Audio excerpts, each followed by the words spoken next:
Welcome to explain ma'am channel. आज हम chapter 1 वर्ग और घन टॉपिक के अभ्यास क्वेश्चन करेंगे और मुझे पूरा यकीन है कि अगर आपने पूरी क्लासेस देखी हैं तो आप ये सारे क्वेश्चन मिनटों में कर देंगे। तो चलो शुरू करते हैं। इस प्रकार हमारा पहला क्वेश्चन है, निम्नलिखित में से कौन सी संख्या पूर्ण वर्ग नहीं है। अगर आपने हमारा पहला वीडियो क्लास देखा होगा तो आपको पता होगा कि पूर्ण वर्ग संख्या ज्ञात करने के बहुत सारे तरीके होते हैं, है ना। तो उसमें से सबसे आसान तरीका क्या है, उनके इकाई के अंकों को देखकर ज्ञात करना कि कौन सी पूर्ण वर्ग संख्या नहीं है। तो आपको मैंने बताया था कि इकाई के अंक के स्थान पर कौन सी संख्या नहीं होगी जब पूर्ण वर्ग संख्या नहीं कहलाएगी। तो जिनके अंत में 2, 3, 7, 8 है वो पूर्ण वर्ग संख्या नहीं कहलाएगी। बाकी बचे हुए जो भी अंक है ना आपके 1, ये 4, 5 और ये अपने 6, 9, 0, ये जहां पर भी आएंगे ना वो पूर्ण वर्ग संख्या होगी। ठीक है, तो इसमें से देखो कौन सी पूर्ण वर्ग संख्या है। अंत में 2 आ रहा है, 2 आ जाए तो पूर्ण वर्ग संख्या नहीं होगी। 8 आ रहा है ना, अंत में 8 आ जाए तो पूर्ण वर्ग संख्या नहीं होगी। 7 आ रहा है, अंत में 7 आ जाए तो पूर्ण वर्ग संख्या नहीं होगी। 9 आ रहा है तो 9 तो आता है पूर्ण वर्ग संख्या में। तो सबसे आसान तरीका ये है इकाई के अंकों को देखना। अगर यहाँ पे कोई स्पेसिफिक विधि देख के रखी होती ना कि भाई अभाज्य गुणनखंड विधि से ज्ञात करो या विषम संख्याओं को बार बार घटाने की विधि से ज्ञात करो, तो हम ज्ञात कर लेते। इसमें हमें कोई भी विधि नहीं देख के रखी है तो हम किसी भी विधि से कर सकते हैं। तो सबसे आसान तरीका यही है कि इकाई के अंक को देख लेना। अब इसमें इकाई का अंक 9 है ना, और 9 इकाई के स्थान पे आता है तो वो पूर्ण वर्ग संख्या होती है। तो आपकी पूर्ण वर्ग संख्या कौन सी है, 1089। ठीक है, अगला सेकंड क्वेश्चन है कि 64 का स्क्वायर, 108 का स्क्वायर, 292 का स्क्वायर, 36 के स्क्वायर में से किसका इकाई का अंक 4 होगा।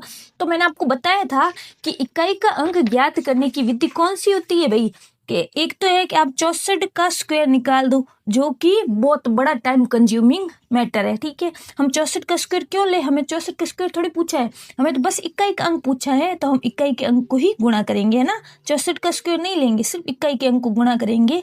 तो आपके 64 के स्क्वायर का इकाई का अंक क्या होगा, सबसे पहला क्या है 64 का स्क्वायर, तो इसकी इकाई का अंक पूछा है तो 4 × 4 यानी 16। इसमें इकाई का अंक आपके नहीं आ रहा है 4, है ना, इसमें यही पूछा है किसका इकाई का अंक 4 आएगा, तो इसमें तो नहीं आएगा। अब 108 में देखो 8 × 8 यानी 64, इसमें आ रहा है 4। अब इसमें देखो 292 यानी 2 × 2 यानी 4, इसमें भी आ रहा है 36 यानी 6 को 6 से गुणा करो 36 आएगा, इसमें नहीं आ रहा। तो इकाई का अंक किसमें आएगा, ओनली 108 और 292 में। ठीक है, इतना तो इजी क्वेश्चन था। अगर आपने हमारी पहले वाली क्लास देखी होती तो आपको बिल्कुल आ जाता ये सारा क्वेश्चन, ये वाला क्वेश्चन।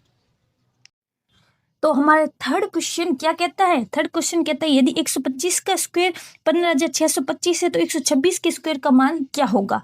तो 126वां स्क्वायर कैसे निकालोगे, जब 125 के स्क्वायर में आप 126वें स्क्वायर की ये 126वीं विषम संख्या ऐड करोगे। याद है ना आपको दूसरी क्लास जिसमें मैंने आपको बोला था ये। तो देखो 126वीं विषम संख्या अब कैसे निकालेंगे हम, तो 126वीं विषम संख्या निकालने का सूत्र है हमारा 2n - 1, यानी 2 की जगह 2, n की जगह 126 और उसमें से घटा दोगे 1। इन दोनों को हमने मल्टीप्लाई किया तो कितना आया 152। 152 में से एक घटा दोगे तो 151, है ना। 151 यानी 125 का स्क्वायर कितना है 15,625, उसमें से हम 126वीं विषम संख्या ऐड करेंगे। 126वीं विषम संख्या कौन सी है 151, तो हमारे आ जाएगा 126 का स्क्वायर। यही देख के रखा है, देखो सर 251 है, अरे 251 था। ठीक है, इन दोनों को मल्टीप्लाई करोगे 251 आएगा, गलती होगी। चलो तो ये रहा। ठीक है, फोर्थ क्वेश्चन है 441 वर्ग मीटर क्षेत्रफल वाले वर्ग की भुजा की लंबाई ज्ञात कीजिए। अब देखो 441 वर्ग मीटर भुजा वाले वर्ग की लंबाई ज्ञात कीजिए। वर्ग यानी आपको पता है ये वर्ग होता है जिसकी सभी भुजाएं बराबर होती है, यानी ये चारों भुजाएं आपस में बराबर होगी तो वर्ग होगा।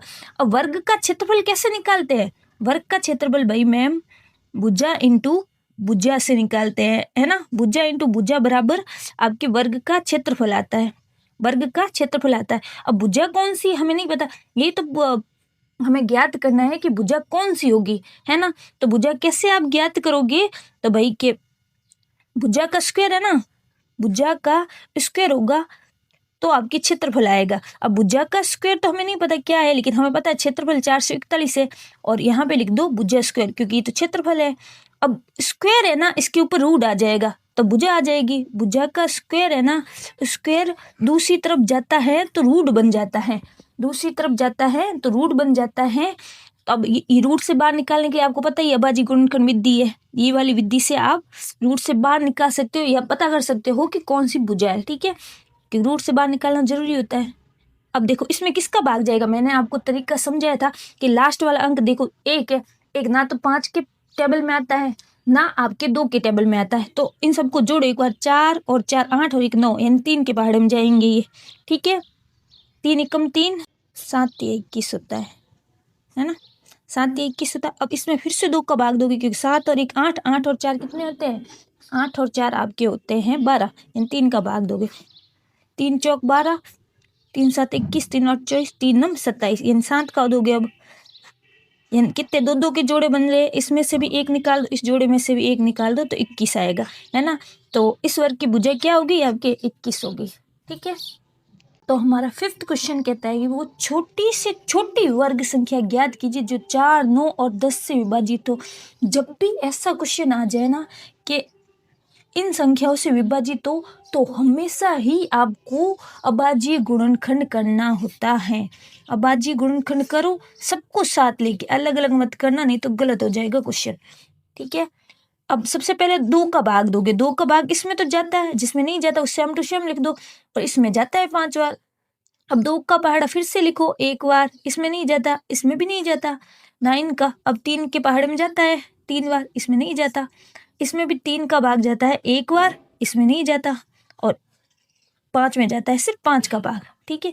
अब आप ध्यान दो कि मैंने क्या बोला था कि वर्ग संख्या वो होती है जिनके अभाज्य गुणनखंड में जोड़े बनते हैं, ठीक है। तो देखो इसका जोड़ा बन रहा है, इसका बन रहा है, इसका नहीं बन रहा है ना, तो आपको इसका जोड़ा बनाना पड़ेगा, तभी वो अभाज्य गुणनखंड संख्या होगी।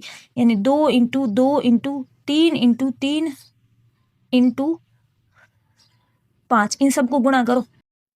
अब देखो 2 दूनी 4, 4 ती 12,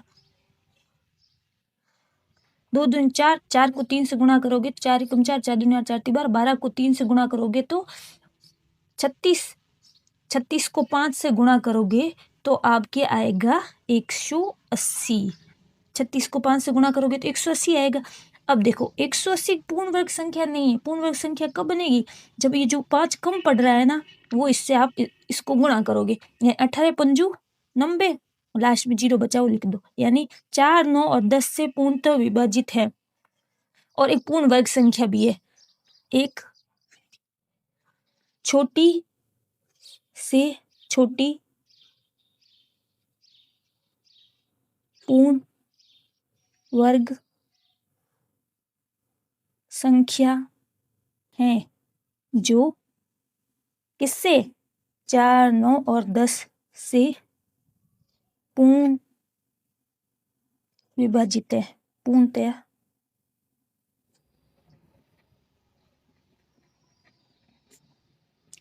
तो चलो आज की क्लास यहीं पे ख़त्म करते हैं, जो क्वेश्चन बचे हुए हैं वो अगली क्लास में कर लेंगे। ऐसे ही क्लास पे बने रहने के लिए आपका धन्यवाद।